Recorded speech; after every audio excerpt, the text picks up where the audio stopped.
Yeah, I think that's pretty cool. And as we were talking on Sunday, I think you should do the SK Omega stuff. At least that freaking playset. Dude, that SK Omega stuff looked pretty cool. I looked into it a little bit, and Man, I remember when that was making the rounds back in 2010, 2011, and everybody at the shop was super stoked for that. And man, it was like everybody wanted that helicopter, everybody wanted the jet. Nobody cared about the figures; they just wanted the playset and the yeah, vehicles. I was like unaware of most other uh, GI Joe or toy collectors at that point in time. Oh gosh, I was we were the hub of it. Oh hey, look at that! It's time. It's DanCast time. Welcome everybody to DanCast. Tonight we are joined by my good friend Terry Ruin from Toy Talk and Action Toy Reviews.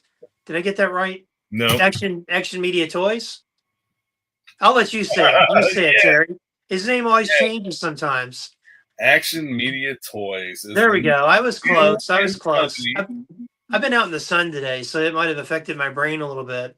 So tonight, we're going to continue a conversation that we had on Toy Talk on Sunday, where we got a little derailed, uh, but which happens often on that show.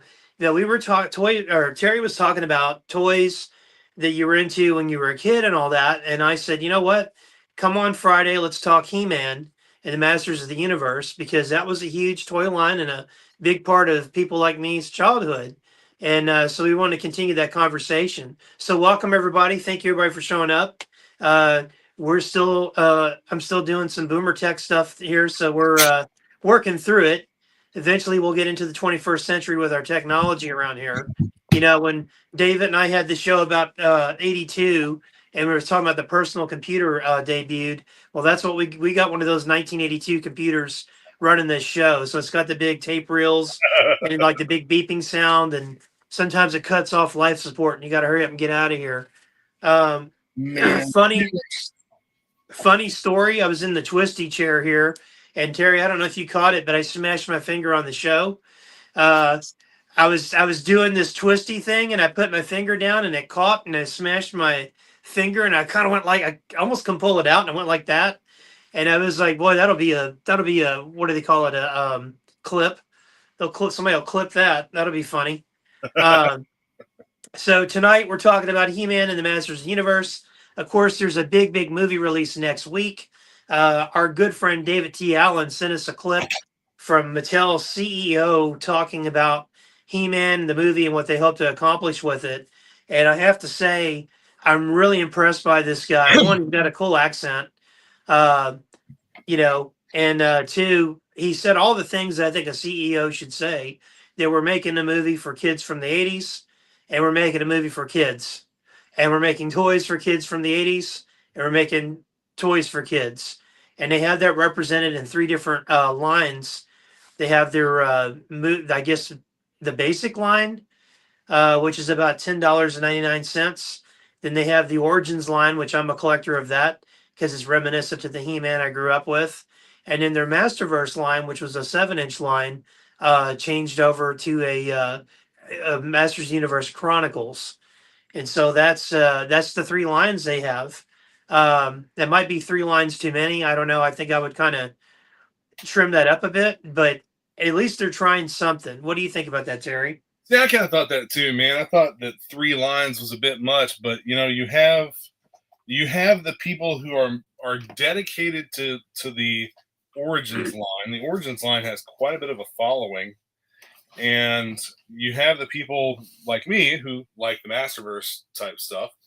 I don't understand why they didn't continue with Masterverse in the same scale. I don't like the fact that they introduced a new scale, which it's still relatively 1/12 scale, kind of, if all these people are 6.5 feet tall.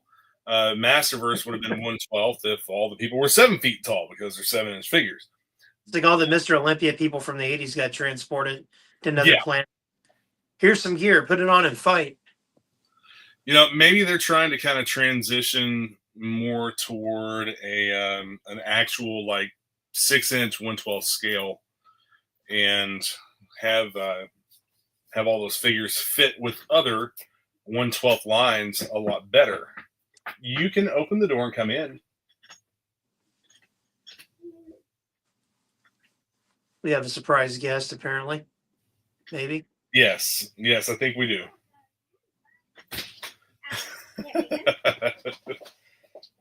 Man, Ivy wants to say hi. Hi, Ivy. Oh. Hi. I just saw you a couple weeks ago. How are you? Good. Here, Are you going to go see He-Man with your dad? Gonna go see the movie together? Yes. There you go. That's your audience right there. Yeah. Wyatt keeps telling me, he goes, I don't like He-Man. I'm like, you will after next Friday.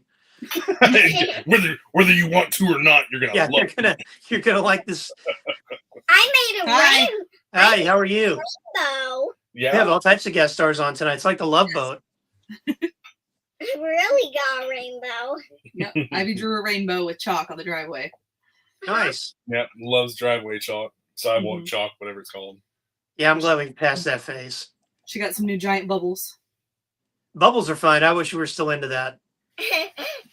I have a duck one. Oh, do you? Huh? The That's teacher I pretty worked cool. with this year put together a little gift bag and put in some bubbles for Ivy. Oh, Yes.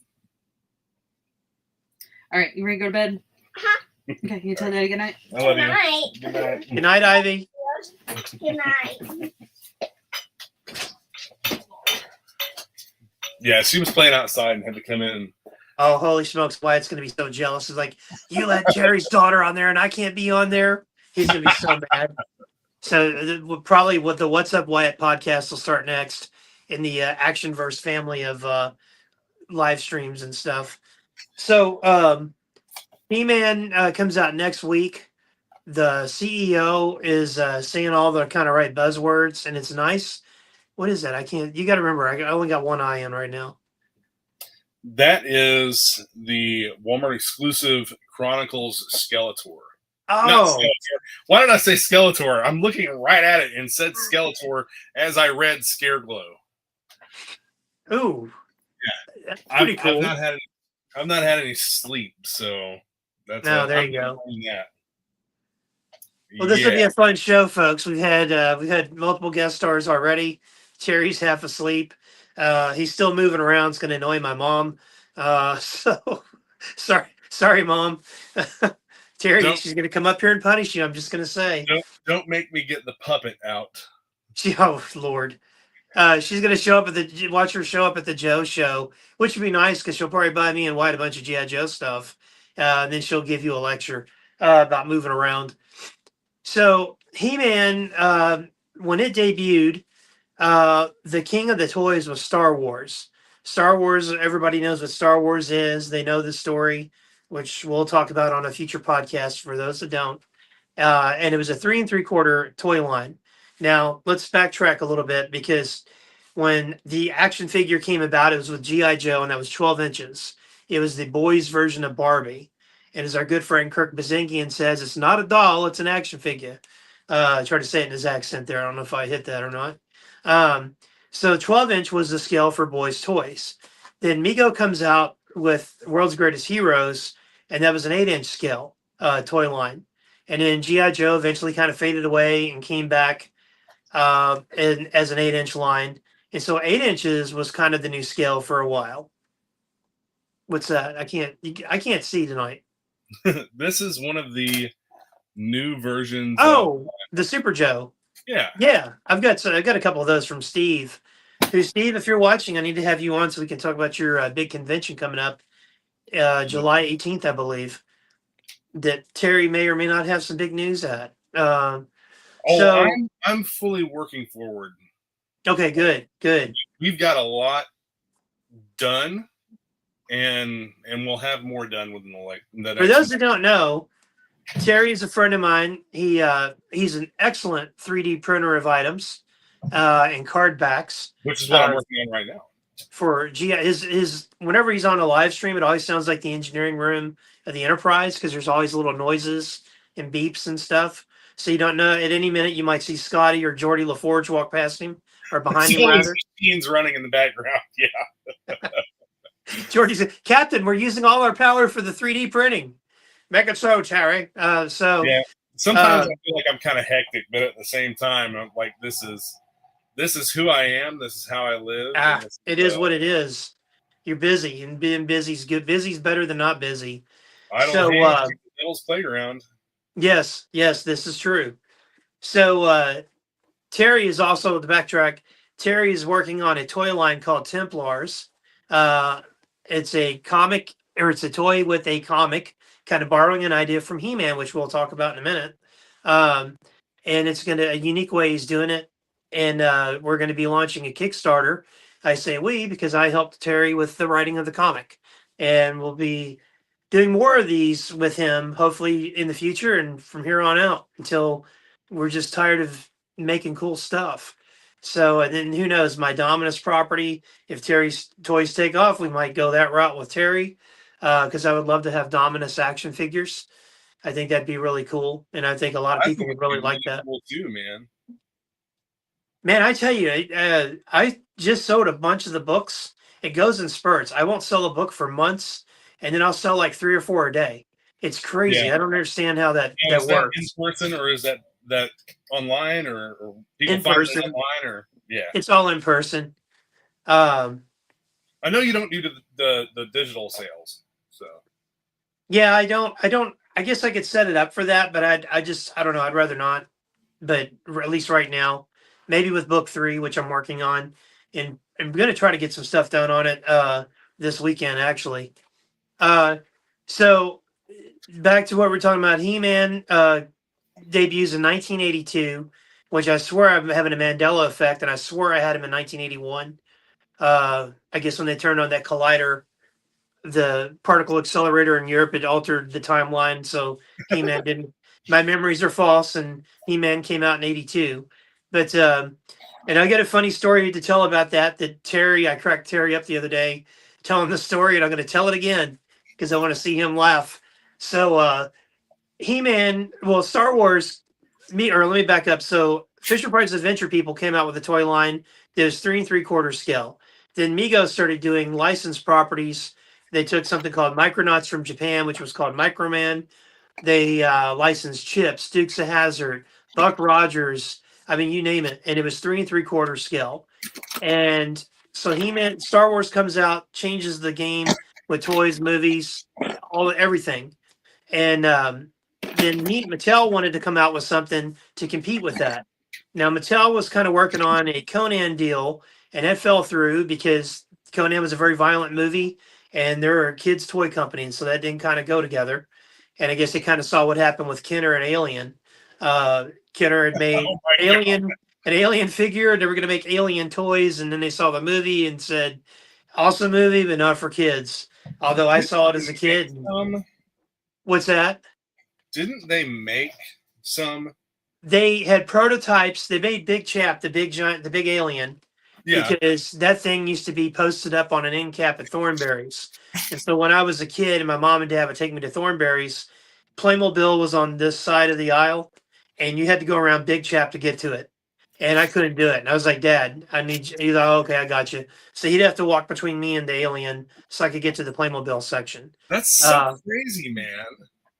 Yeah, I was terrified of that thing. Well, I saw it when I was little and saw most of the movie I spent looking at the guy behind me because my parents, like with Star Wars, it was like anything space they were taking me to.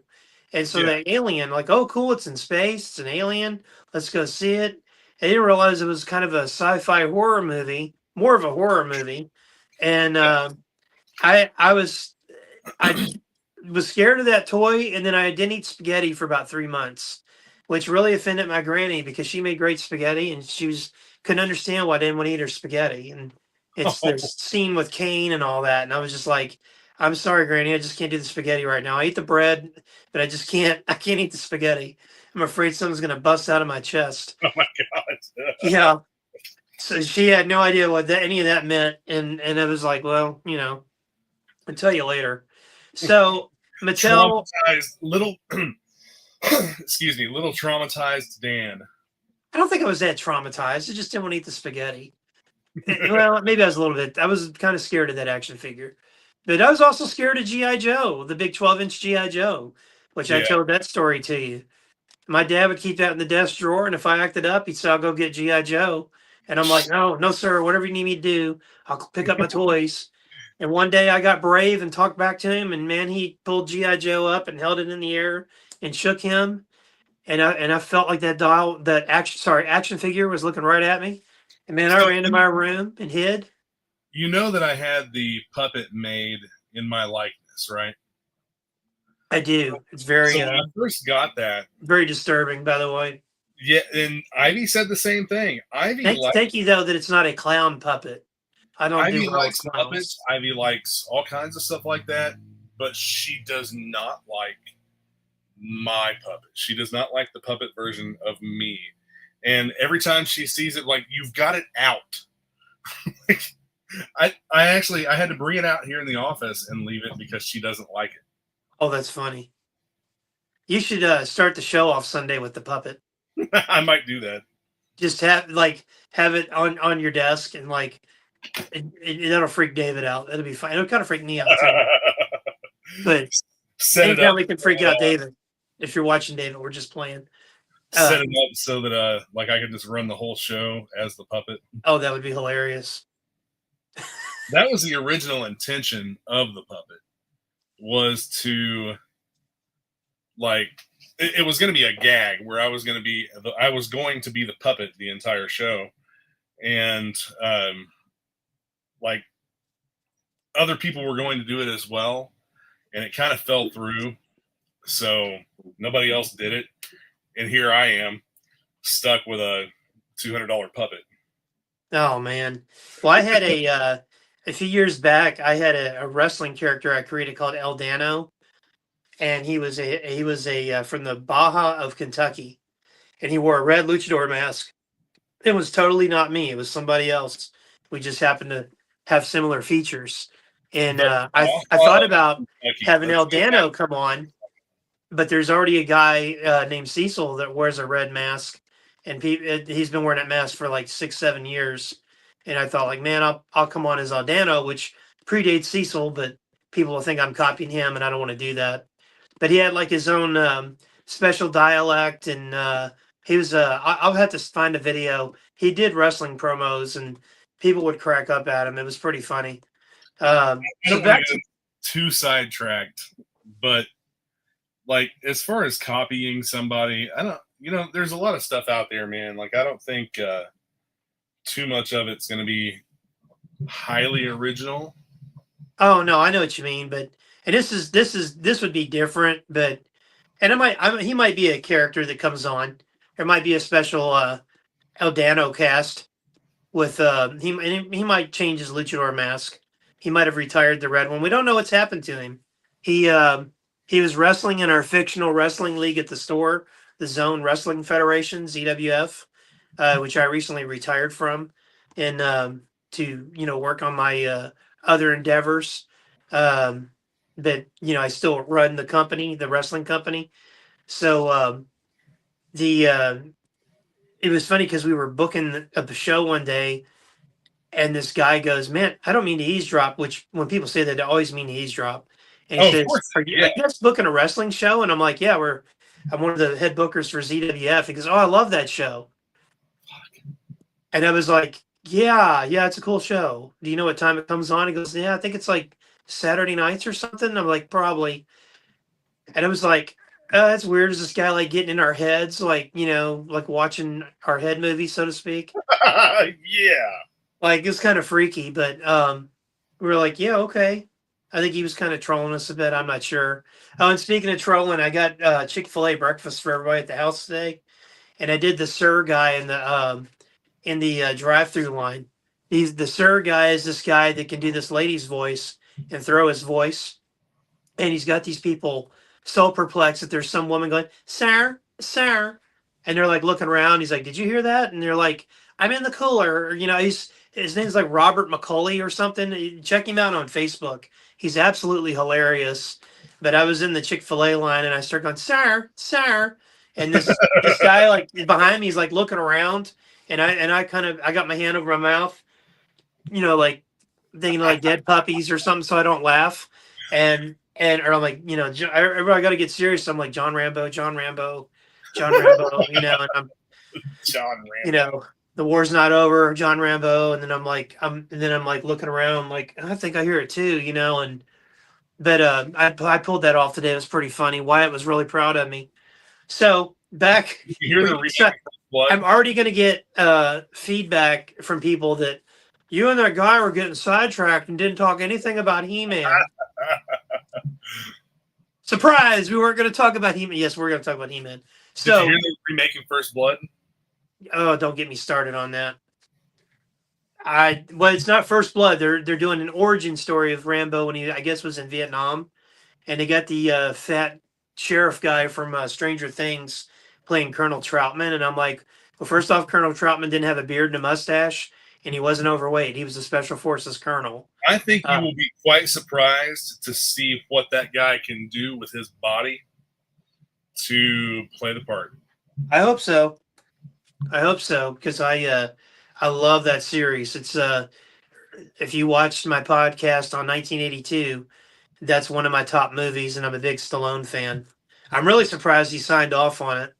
Honestly, Well, you know who's going to play John Rambo, right? I can't think of the guy's name. It's Elliot Page. Oh,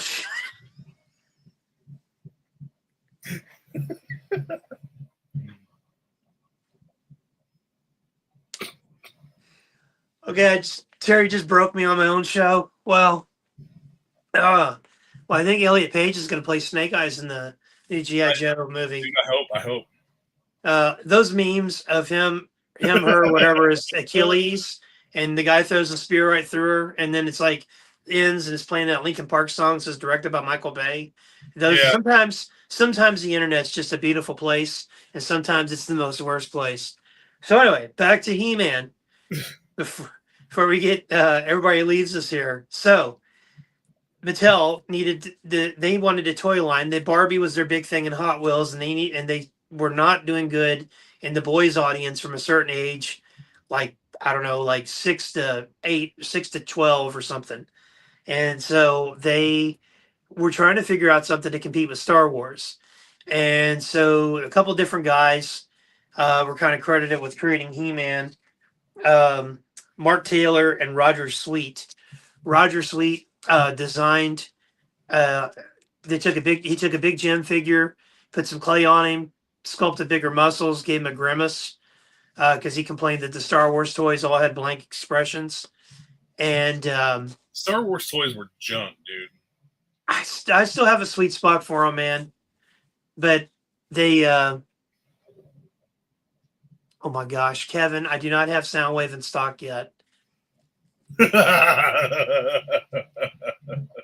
Kevin, you and that damn Soundwave, I swear. Do you have blockies? I got too many blockies, to be honest with you. So they came up with this guy. So they had 3 different guys they made. They had a guy that had a Boba Fett mask that they called Bullet Head or Bullet Head Man or something. Then they had Tank Head, which was a tank turret on top of a guy's head. And then they had a guy they called He-Man, who was a big gem figure that was sculpted over. And so they said, oh, we like He-Man. So they went with He-Man. And then they took it to Mark Taylor, who is the design guy, the illustrator, and he was very inspired by Frank Frazetta. So he kind of gave it the look that we have, gave him this kind of barbarian feel. And previously, they were going to do a Conan line, and it kind of fell through for them. So they ended up doing He-Man. And so they were trying to come up with a name for the line. It was going to be called the Lords of Power. And that got him in trouble because religious groups were like, you can't do that, and this and that. So I'm going to pause you for just a second. I want to ask a question. Yeah. No, So, I don't have Soundwave. So you say that they designed this as He-Man, which like the whole thing was absurdly silly, like all the names and everything they came up with. But what doesn't play into that official story is the brown-haired Conan-esque figure Wonder Bread He-Man. Oh yeah. So how did that come about? Honestly, I'm so confused on that. I thought I knew the story on it. I've heard 3 different versions of it. So I as well have heard multiple versions of it, and that it's not real. I would well, I've seen supposedly where people have had it. So I would defer that to someone that's a bigger He-Man expert than me. I do like He-Man. He's one of my Trinity for the 80s, but when it comes to like the lore of that, I'm a little lost. But yeah, I have heard of Wonder Bread He-Man. I've heard it's real. I've heard it's not real. People supposedly have it. People don't. It was a nod to Conan. It was Well, misprint. Didn't Wonder Bread say that it never existed, yet people claim to remember? It's almost like a Mandela effect type thing. I think when they turned on the collider, it changed everything. So People claim to have like mail ordered it and gotten it in the mail when they were that kids. seems accurate. And Wonder Bread's like, no, that never existed. I'd have to reach out to somebody that's a bigger expert on He-Man than I am on that one, because that's one that's always confused me. And I bet David would know. Huh? I bet David would know. Maybe, but he might be like us and heard one version and not the other version. Oh, but you made me think. Before I forget, let me backtrack a little bit. We just got so sidetracked. Mattel, the designers at Mattel, they sat and they decided to do a study of kids and what it is kids wanted so they could make their line. And that's where you get the I have the power from, and where power, Lords of Power came from. They did a study and they found like kids were always like, mom's telling you, go clean your room, Terry. Terry, go do this. Terry, do that. And the kids said in the study, they wanted the power. They wanted the power to tell mom to go clean her room or to go do this, go do that. So they were like, that's our key, is the power. We'll give the kids the power. So hence why He-Man has the power sword and I have the power, and they were going to be called Lords of Power. Lords of Power didn't work out. So they came up with Masters of the Universe, which they thought was very presumptuous and just very bold. And lo and behold, it worked. So in 1982, they had 5.5-inch figures come out, which were different from the standard figure of 3 3/4, because they wanted He-Man to be big, strong, and not wimpy. According to one of the guy that created him, they created He-Man and sculpted the He-Man. The guy was into bodybuilding, and thought, well, they need to look like Mr. Olympians. And he tried to scale them so that they were all 6'2" in real life. If you're going to scale it down, somehow it works out to be 5.5 inches tall. So that's where you get the height difference from Star Wars and the other lines at the time. And so He-Man debuted in 1982, despite Mandela effects of thinking it was in the fall of 81. It was so 1982. Maybe that's why the Masterverse figures and classics are 7 inches, and the Chronicles figures are 6.5 inches, probably to save a buck on that ½ inch. You can just tell her that it's 7 inches if you round up, right? I mean, that's what I do. But, and we're talking about toys, right? Yeah. So okay, all right. So, so Terry, what was your first experience with He-Man? Did you have him when you were a kid? I did. I had it when I was a kid, man. I remember getting Masters of the Universe figures in Big Lots, because if you recall, like, I'm a little bit younger, and He-Man had been out for a little while by the time I was of the age to be getting those figures. I don't know how many years it ran, but I think my first ones probably came somewhere around 85, 86, so, around the same time that I started getting G.I. Joes. Okay. Well, I don't remember what came first for me, if it was He-Man or G.I. Joe. I have definite. I know G.I. Joe I got in the spring/summertime. He-Man, yeah. I swear it was around the same time, or maybe it was earlier. It was kind of close, man. I think He-Man might have actually come out first, but I think it did, but I don't know which one I got first. That's one thing I don't remember. I remember having very specifically like the regular He-Man figure, the regular Skeletor figure, but I also had the Battle Damage He-Man and Skeletor that had the spinning Oh yeah. barrel in their chest. I thought that was the absolute coolest thing, man. And I used to make them fight, and I would, make them hit each other in the chest with their battle axes. And it was just so cool that little piece would just spin. I thought it was neat, man. So my first three He-Man were He-Man, Man-at-Arms, and Skeletor. And my mom and I were at J.C. Penney's, and we saw them. And my mom thought they were cool, and I thought they were cool. And she said, "I'll get you a couple." So we go up to ring up. And are you familiar with the wrestler Dusty Rhodes? Not really. Okay, well, Dusty was big time in NWA/WCW, and he switched over to WWF, and Vince made him wear polka dots. And so Dusty had like a lisp when he talked, and he had a really pretty older black lady was his ring valet named Sapphire. So, and maybe this was Sapphire that was waiting on us, because that's who when Sapphire debuted years later, I was like, that looks like the lady that sold us He-Man figures at J.C. Penney's. So my mom, we go up to the counter, we're ringing up, and yeah, it's crazy. You got toys at J.C. Penney's. That was the 80s for you. And the lady starts talking like Dusty Rhodes, and she's all like, "I just love these men, and they got the big muscles, baby. They got these big muscles in their arms and their legs, and they look so good. They look so good with them muscles. You're gonna have so much fun with them. You're gonna have so much fun, baby." And my mom and I are like just losing our minds laughing. This woman's talking like Dusty Rhodes. Sound just like a female version of Dusty Rhodes. And I swear to God, it's the woman that became Sapphire in the WWF. But so that was, I got them, took them home, played with them. I had fun with them. I thought they were cool.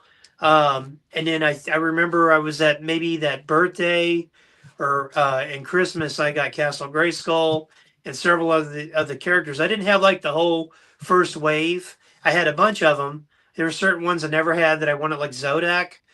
I thought he was cool. But I had like, and I don't remember if I had Beastman.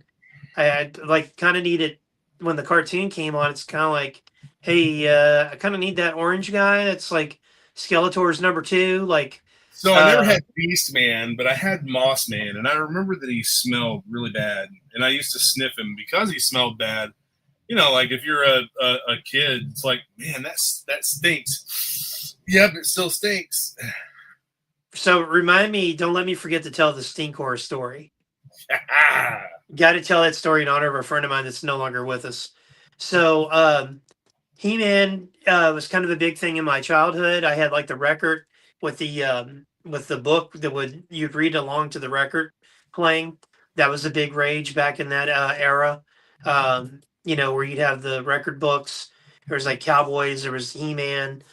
I mean, you name it. I had a whole like library of those, and those were just really, really cool. And then that same year G.I. Joe debuted. I had Star Trek.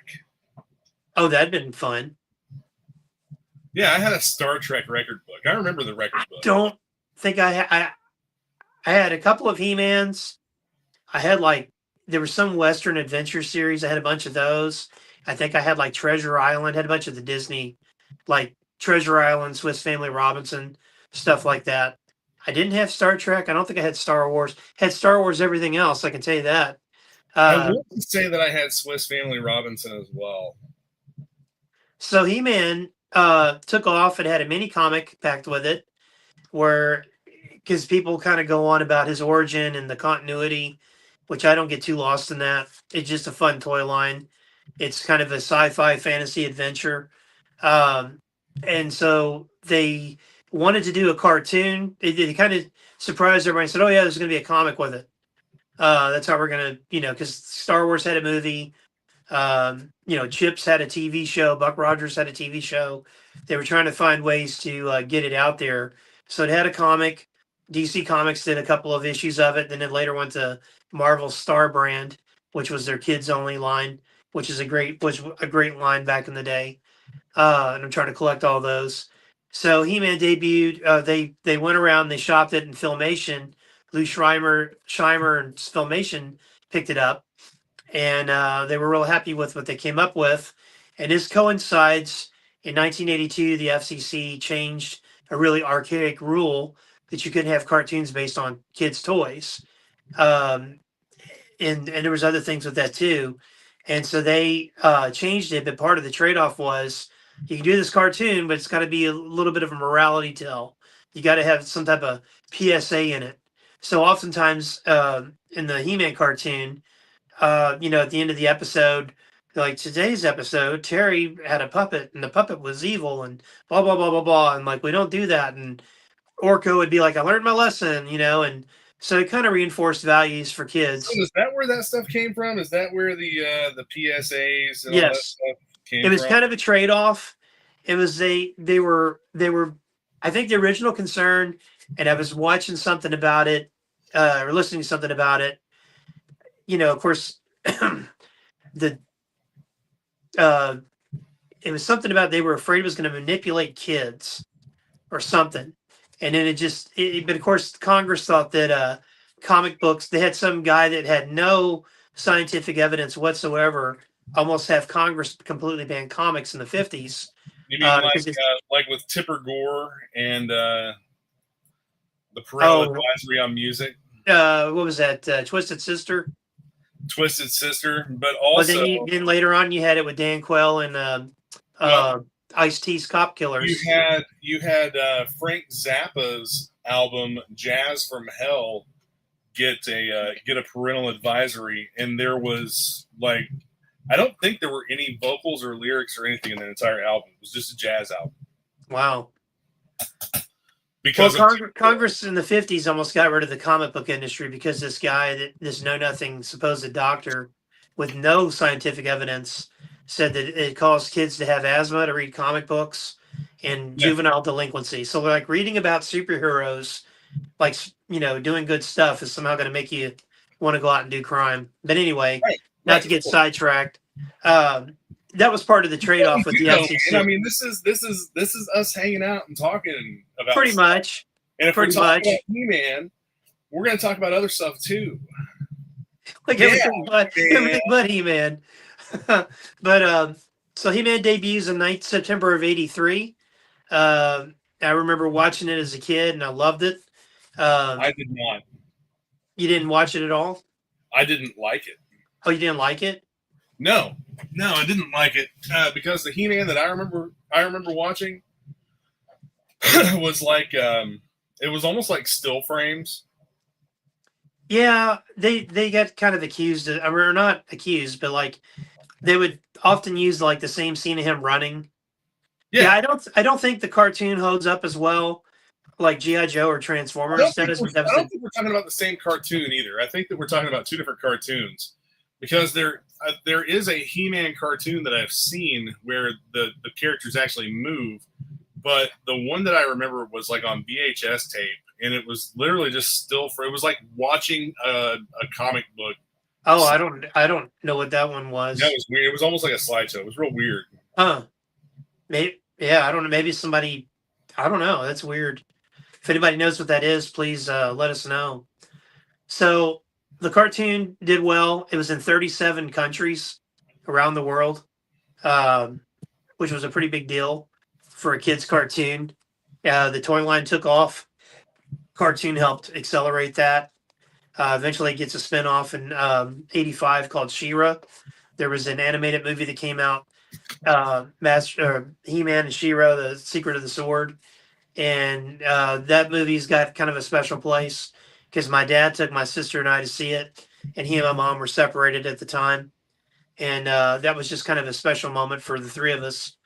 And then of course, later on, I mean, the toys just kept going and going and going. But you got to realize the 80s were just chock full of competition.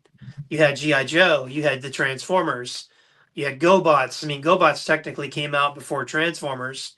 And then the Transformers came out and knocked them off the perch.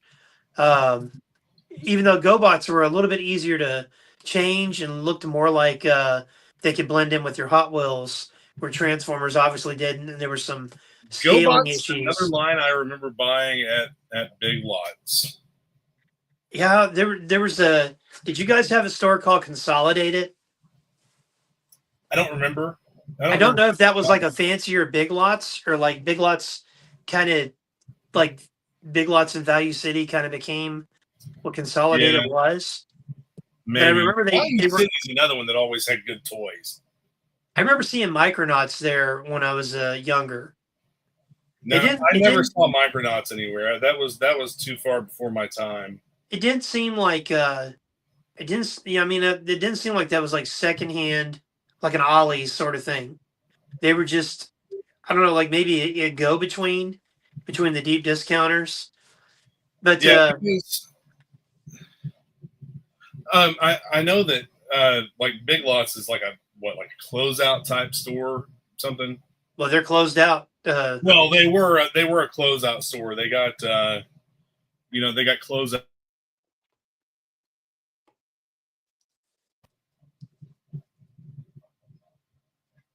Right.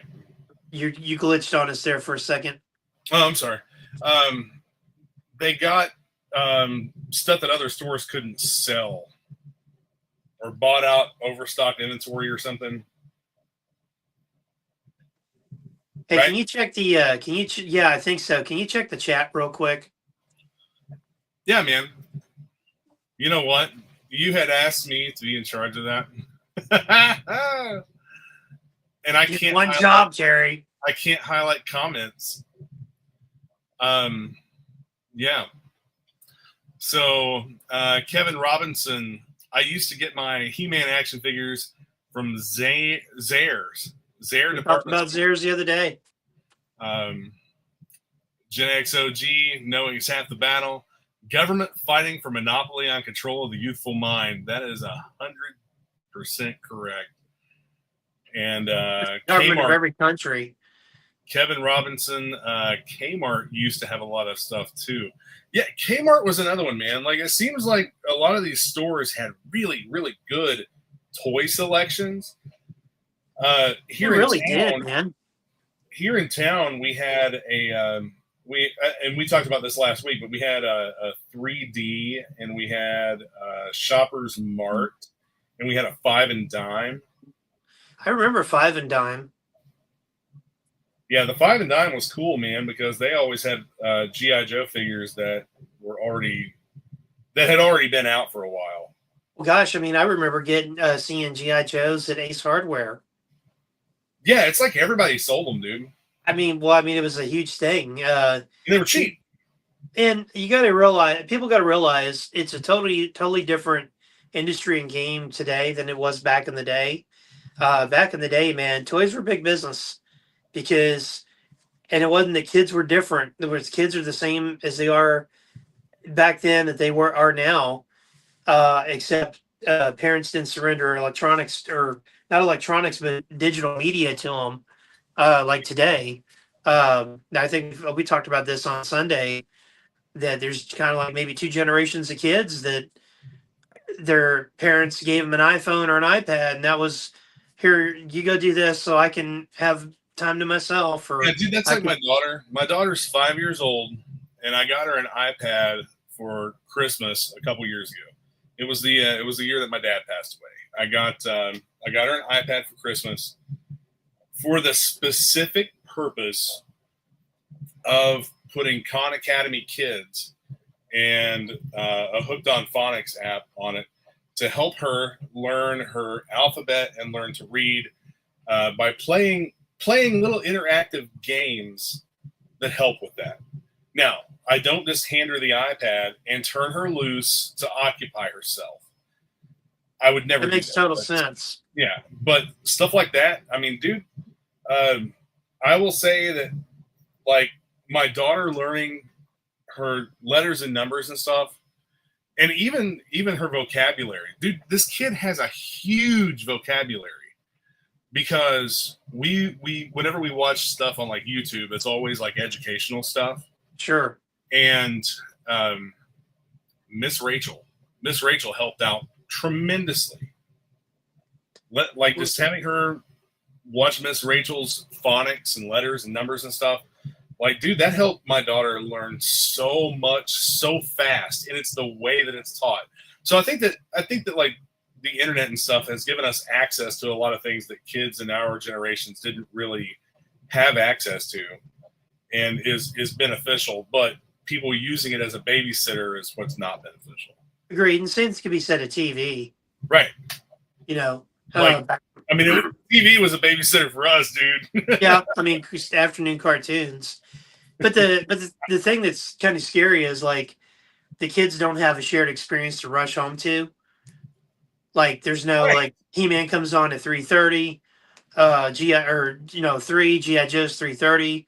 Yeah, because everything's instant access. Everything is streaming. Everything is like instant gratification.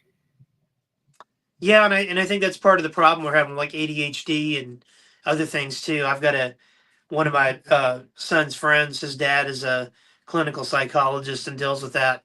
And I'm thinking about doing a whole episode talking to him just about that stuff, because I mean we're in the toy business, and the chief customer of toys are kids. I don't know, man. If I was a child, if like my childhood was today, I would 1000% be diagnosed with probably ADHD. Just because when I was a kid, like if you look at symptoms of ADHD and ADHD, like my childhood was just completely filled with symptoms of that. Like everything that I did, and even as an adult, man, like I'm a grown man that collects things and even collects collections of things, and I can rattle off, like, just accessing a memory drive, all these facts and things about G.I. Joe and all the accessories that go with each one of the single figures and every figure that I had, where I got it, when I got it, for most of them. And it's like a lot of the ADHD stuff comes down to like hyperfixation and hyperfocus. And I noticed that, like, I didn't notice this before, but I've noticed it in recent years that, like, everything that I do, I have to be multitasking. Everything. Even down to my job. It's how I function. No, I'm with you on that, and I think I probably have a touch of it too. Well, I think we all do. Any of us that are in this community. I think it's just called being a human being. We have a lot of stimulations, and we're, gosh, there could be a whole entire show. We kind of get pulled in 1,000 different directions, and maybe it used to not be that way. Now it kind of is. You know, it's like you have your job, you have your side hustle, you got your hobby hustle, you got this, and then plus you're a father, a husband, business person, this, that, it's a lot of stuff. But, also, there's two very famous people that have ADHD. One's Michael Jordan and one's Elon Musk. One was the greatest basketball player of all time, and one's building rocket ships to Mars. I think Elon Musk also has Asperger's, doesn't he? I think so. He's if you listen to him talk, he's a definitely interesting guy as far as like his speech patterns and that sort of thing. But I think you're right on that. I know ADHD, I know for a fact. I mean, I am by no means, any type of an expert on any of this stuff. It's just like, I don't know enough about it. Haven't really looked into it enough to know. I've had to for certain reasons, but I think that, what we were talking about last week or on Sunday, which I guess it's kind of like last week. We were talking about how I think I had mentioned that Lego did this study about kids. They were criticized by certain groups because, your toys have guns or spears or swords. And they're like, well, we're trying to be true to the play environment. And, this stuff isn't real. It's for kids to use their imagination and, work out their good and evil impulses through toy play versus you got picked on to school and you're going to take a machine gun, or you're more apt to get in a fight with somebody versus like, well, I kind of worked out my aggression through toy play. And He-Man was one of those things too, where they had some fantastic looking villains. And they looked super, super cool. Sometimes I think the villains look better than the heroes, but at the end of the day, the heroes win because they represent the things we learned from God, family, country, and community. Right. And that's kind of part of the beauty of the 80s. Like all the toy lines were that way. You had cool concept, had like a morality tale that didn't really beat you over the head, like shouldn't steal, or whatever. It was just part of the storyline. So getting more back into He-Man here for a minute. He-Man spins off a spinoff, or sorry, He-Man has a spinoff series, She-Ra, because Mattel actually He-Man actually outdid Barbie for a few years, and so they wanted to kind of get the girls in the mix, which was kind of a double-edged sword. Once they got the girls in the mix, it was cool, but then boys said, "Oh yeah, my sister's playing with kind of like her version of He-Man. It's not cool now." So we had He-Man and She-Ra in our household. I'm quite a bit older than my sister, and I would watch She-Ra with her, and then we would play. I would play with her and my brother. Eventually, when he came along, and Secret of the Sword was a special movie, at least for me. And then what's up, Cisco Beast? I can see some of the chats on my StreamYard thing here. Can't see them all. Kevin I says yes. will. Oh yeah, Kevin says, yep, the bad guys definitely look better. That's why I look better, Kevin, because I'm a bad guy. But anyway, that joke just fell really flat. Terry, when I don't make Terry laugh, I know the joke's bad because he'll laugh at anything. What the hell? So He-Man has a movie come out in 1987, which was Dolph Lundgren starred as He-Man, Frank Langella as Skeletor. I can't think of the lady that plays Teela, but I just saw a picture of her recently. She's in her 60s and looks better now than she did back then, at least in my opinion. And it was the debut of Courtney Cox, who would go on to be on Friends and, of course, the Scream movies and, a whole host of other things. That movie didn't do well. It very much underperformed. I saw it in the theater. I loved it. I still love it. I think it's a fine movie. It just didn't really. I guess for some people it was kind of like the Rise of Cobra. Like it kind of had elements of GI Joe in it, but it wasn't really a GI Joe movie. Yeah. But I think this had more elements of He-Man than it didn't.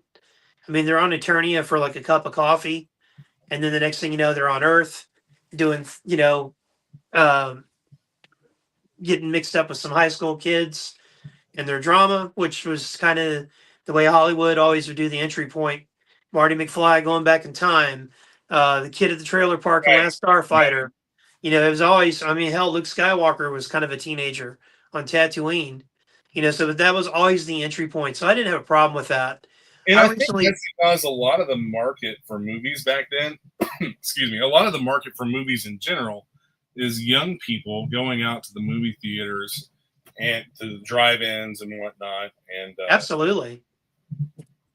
Absolutely. And I mean, you trying had, to create stories with characters that they can identify with. well, think of all the stuff like Pretty in Pink, all the John Hughes movies.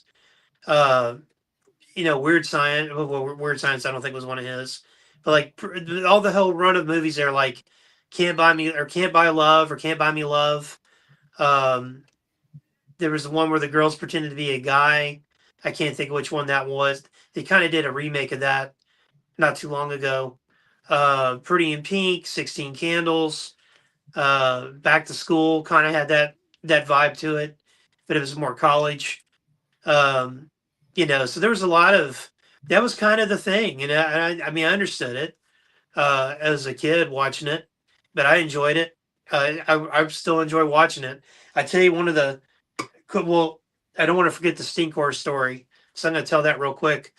But one of the coolest things with He-Man was something that happened recently. It was a couple years ago. It was the night before my son's birthday. That week, we just got the new Snake Origin Snake Mountain playset in at the shop. So, of course, I'm going to get one. And so we're going to it's a nice piece. And they've gone way up in price, too. I don't think they make nearly as many of those as they did Castle Grayskull. I think you're right on that. But Grayskull is almost kind of like an evergreen thing. And like, He-Man had so much. We're getting kind of lost in things, or at least I am. He-Man had so Imagine many. my shock, Dan. Oh my gosh! Thanks, Terry. You're so welcome. many iconic images like Skeletor, Castle Grayskull, Battle Cat, all that stuff. The O on Orko's chest. But one of the coolest memories recently was I took home my Snake Mountain and Wyatt and I put it together. And it was, the night before his birthday. And we're watching the original Dolph Lundgren Masters of the Universe movie, putting Snake Mountain together. And we had like Wyatt's Big Inch Joes, as he calls them. He calls the classifieds Big Inch. The Big Inch Joes, some Transformers, and a couple of He-Man guys fighting for control of Snake Mountain. And I think there might have been a stuffed cat and a Hot Wheel mixed up in that too. But that was just like one of those fun memories. And I have memories as a kid just sitting in my room listening to the record player, the Point Dread and the Talon Fighter. That's one of them I had. And just like listening to that as I was playing with that ship. It's just fun stuff. So I have a friend of mine that passed away, a dear friend named Doug Hare. He was a customer for a number of years. We were close friends. He had the funniest He-Man story of all time. So he had saved up his money and asked his mom to take him to Kmart. Shout out to Kevin there with the Kmart. Or no, that Kevin was there. Sorry, man. The Kmart too. You probably got some He-Man at Kmart. We all did. Doug's mom took him to Kmart and let him get a He-Man figure. And he picked out Stinkor. Now, he didn't open it up yet. So they're in the car driving back. He opens up Stinkor. And, it's hot. The windows are kind of rolled up a little bit. Oh, It's like, man. yeah. And his mom's like, what the hell is that smell? He's like, I don't know, Mama. And he's sitting there playing with his Stinkor. And she's like, what? It smells like a skunk in this car. What did you fart? And he's like, no, I didn't do any of that. She goes, what is that smell? And he goes, I don't know. And she goes, He knew the whole time, I'm sure. oh yeah, he knew it was Stinkor. And she's like, is it that damn toy? And he's like, I don't think so. Give it to me. She sniffs it. She goes, this thing stinks. Throws it outside on the road. So Stinkor is like somewhere out in Oldham County, lost in the field somewhere. And man, he's devastated. He's crying. He's upset. Car stinks like Stinkor. Mom's got it on her hands. She was so mad. She threw it out the window. Now, to his mom's credit, she did take him back and get him another He-Man guy the next day. But it definitely was a Stinkor. So he was not allowed to have Stinkor at all in his house. Mom's got it on her hands. He told me that story, man. I had tears in my eyes. It was so freaking funny. That is hilarious. Hey, read some of the chats and seeing some comments pop up. Yeah, I'm about to get to them right now. Let's see here. So yeah, Kmart used to have a lot of stuff too. So Dan, your Trinity is Star Wars, G.I. Joe, and He-Man? Nope, my Trinity is G.I. Joe, Transformers, and He-Man. And Kevin Robinson, technology is a gift and a curse. It is. Yep. The bad guys definitely looked better. Back to School is a hilarious movie. And she did Stinkor dirty. Yes. Can you imagine just like some guy probably found that out in the field one day and was like, what's this? Oh man, that story. He didn't spawn something like the Poplik Goatman legend. Oh man, I should start something. The Stinkor legend. Stinkor seeks out moms to punish moms for what happened to him. So He-Man faded away. Sales dropped off significantly after the movie. The movie had no real connection to the cartoon or the toy line. They kind of had new characters. It did have new characters, didn't it? Yeah, and I think they were cool. And I think Frank Langella was amazing as Skeletor. He took it serious, and yeah, I love him in that role. And I think he said he did it for his grandson or his son. I can't remember. And then when they went to go see the movie, the kid fell asleep in the theater. So he's like, well, there we go. There you have it. So He-Man kind of went dormant for a while. And then they brought it back in 2002 with the 2000X series. And that did well for a little bit. 2000X. or 200X. I think it's 2000X is what people call it. Um, it had, I think, the Four Horsemen designed the figures, if I'm not mistaken. I could be wrong on that. Please correct me if I am, chat. Um, they were articulated. They were very, I don't want to say statuesque, but they looked really good. They were really stylized. It had a cartoon that was on Cartoon Network. Cartoon went really well. It's one of those. I think it's a better cartoon to rewatch than the original filmation. Although, I mean, I've watched a few of the filmations and it's okay. I can see people's complaints. It's not like watching GI Joe or Transformers, where you watch it now as an adult and you pick up on things that they threw in there to entertain adults. Somehow they knew that these kids are going to grow up and watch it 40 years later. Um, but that line suffered because Mattel foolishly would pack like Jungle Armor He-Man uh, 9 to a case, and you'd get like one random character. And that pretty much killed that line in distribution issues, which we are still dealing with to today with toys. Then Mattel did Masters Universe Classics, which was a premium, I believe, subscription based series, and they went really deep in the lore. They had giants that were going to put out.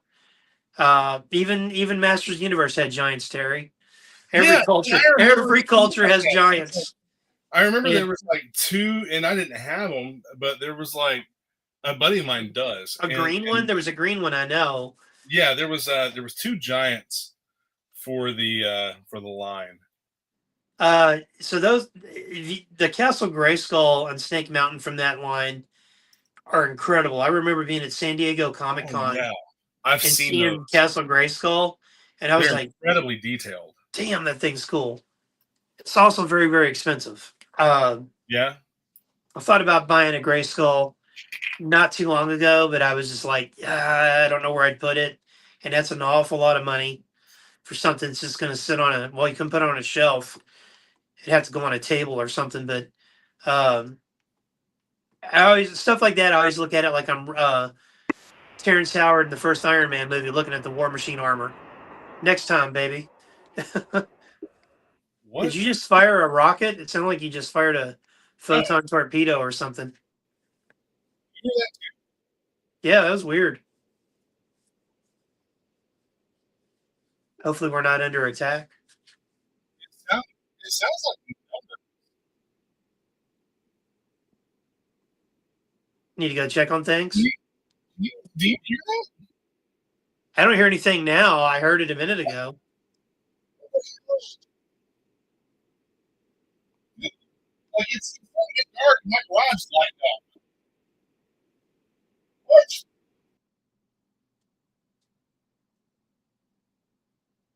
What? Well, looks like we lost Terry.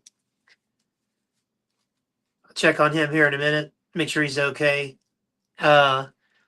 So Masters of the Universe was a big deal, and it kind of came back 2002. Then it kind of went away again.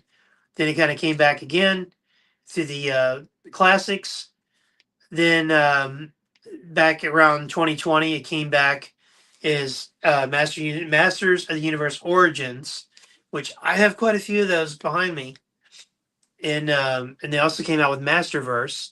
Masterverse is a 7-inch line. Origins is the original 5.5-inch line, but they're more articulated and they're not going to break down over time as far as like the rubber bands and stuff. So now I'm a little nervous about Terry. I'm not sure what's going on with him, but He-Man was a big deal. It's kind of going to be a big deal again with the new movie coming out next Friday, which I really hope it does well. And I mentioned earlier that David T. Allen had sent us a video. It was an interview with Mattel's CEO, and he was talking about their expectations for the movie. And it's kind of one of my things too, that they want to get kids into it, not just the big kids who grew up with it, but they want to get kids into it. Now it's funny because Wyatt keeps telling me, even though he's got a Castle Grayskull, courtesy of Mr. Kevin Robinson, Um, he's got some He-Man figures that he doesn't really mess with anymore. He keeps telling me, "Oh, I'm not into it. I'm not into it." But then he's like, "I'm watching the Toys That Made Us, and they're talking about He-Man. He's in there watching it, and he's like, "Oh, I don't really want to see that." I'm like, "Yeah, you're gonna go see it." And he'll probably be all into it if I had to guess, because the movie looks fun. That's all I care if it's fun. It doesn't have to be Godfather. Be something that we're carrying on about and for a very long time. Uh, but I think that I don't know. Sorry, people are texting me now. I kind of threw my concentration off there for a second. So, like Eric Bischoff said, with live TV, anything can happen. So I don't know what happened with Terry. Hopefully, Indiana's not under attack. I'll check on him and make sure he's okay here in a minute. But what do you guys think about the new He-Man movie? What do you think about the old He-Man movie? I know if Peter Houlihan's watching it, he hates that movie. And Peter, I love it. Don't you come in tomorrow and talk smack about that movie, because we might be watching it. If you come in tomorrow, I'm going to turn it on. Uh, I think He-Man was a very necessary thing for us in the 80s. I think it's still kind of is. It resonates, the whole power thing or whatever. As a kid, that wasn't really my talking point I would have given those gentlemen. I was more into like the fantasy aspect of it. That it just looked like it was a mixture of science fiction and knights and monsters and swords and sorcery. And the lore of it was pretty cool, whichever lore you go by. The mini comics, the cartoon, or the movies, whatever. I think it's just it's an important thing for the 80s, or from the 80s, and part of our childhood. And I'm glad to see it's still cared about and people are still interested in it. And I hope the movie does well. As we talked about on a previous show, and I talked about on David's show, um, we were we grew up in an era where every year there was bangers coming out for movies. We just had tons and tons and tons of stuff coming out. That I made a joke that like I would always always knew how a year was going to be by what movies came out. And this year seems to be one of those years. We've had the Mario Brothers movie. We have He-Man coming out. We've got Spider-Man coming out. Supergirl coming out. Dune 3. We got the Avengers. And I'm probably when Mando and Grogu came out. We have all types of stuff coming out.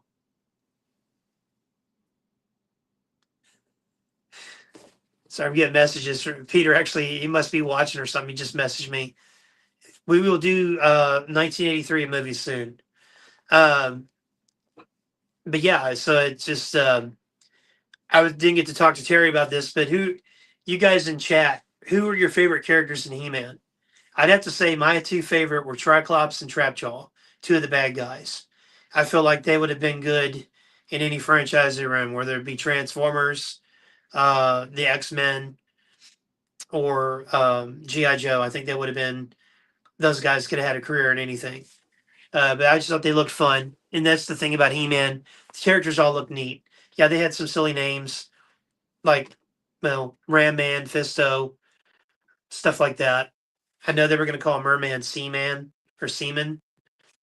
And I think somebody kind of wiser heads prevailed on that one.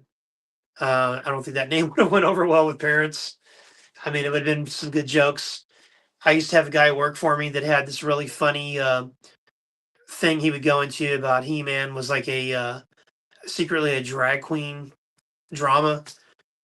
I can't accurately describe how he would say it, but when he would tell this story, it would just make you laugh. Just remember he said Prince Adam was a gym bunny, whatever a gym bunny is. But yeah, so what do you guys think? What were your favorite characters on He-Man? Were you good guys, bad guys? Did you like Snake Mountain better than Castle Grayskull? We didn't even get to the Snake Men, which I don't believe the Snake Men, pardon me, had a big role in the original cartoon, but in the 2000X they sure did. It was like its own season, I believe. Kevin says Mechanic. Yeah, I liked Mechanic too. For some reason, he reminded me of Cyclops from the X-Men. I think it was his glasses.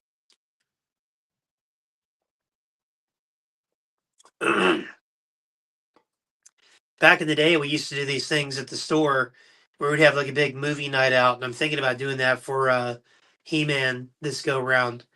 But I also kind of want to take my son to see it, and we're trying not to have him stay up too late. So if anybody's available next Friday morning, we might go see it then. Sorry, something went down the wrong pipe. So I guess we'll wrap this up since I lost my co-host here. I want to thank everybody for tuning in. Hit like and subscribe and tell all your friends. Share this podcast. Share the channel. We're starting to really grow, and I appreciate everybody that's signing up and becoming a subscriber. And I'll do more in-depth stuff on He-Man down the road. And excuse me if I don't die from a coughing fit. And we'll definitely post my reaction to the movie next week. And I look forward to seeing what you guys say about it. So when you go see it, let me know what you think. And I will post my opinion. Be kind and good to each other because we're all we got. And I will see you all in the next DanCast. Take care.